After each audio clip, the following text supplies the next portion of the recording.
అని అడిగేవాళ్లే అదృష్టవంతులు. ఇది ఆనందాల స్వామి మీరు ఏ ప్రాంతం? కళ్యాణ వెంకటేశ్వరుని కళ్యాణ వీక్షణం యతీంద్రుల విశిష్టతను ఒక్క 4 పాదాలతో విన్న తీర్థ సంవాసులు ఏదించినారని విన్న ఏవో ఒకసారి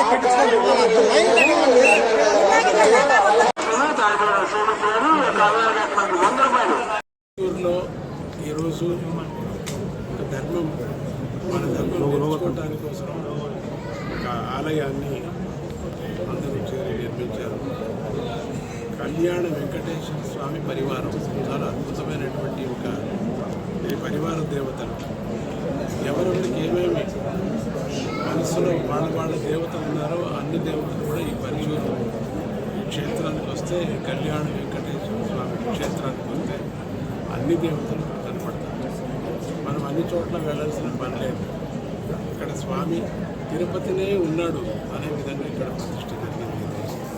చాలా కారణీకమైనటువంటి ప్రతిష్ఠ.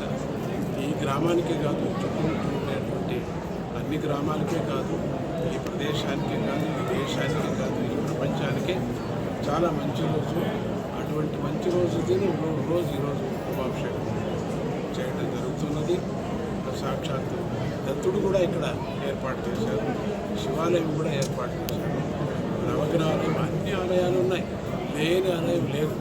అన్ని క్షేత్రాలు, అన్ని ఇక్కడ సమూహం, అన్ని సన్నిధులు కూడా ఇక్కడ ఉన్నాయి. ఇటువంటి ఒక అపురూపం.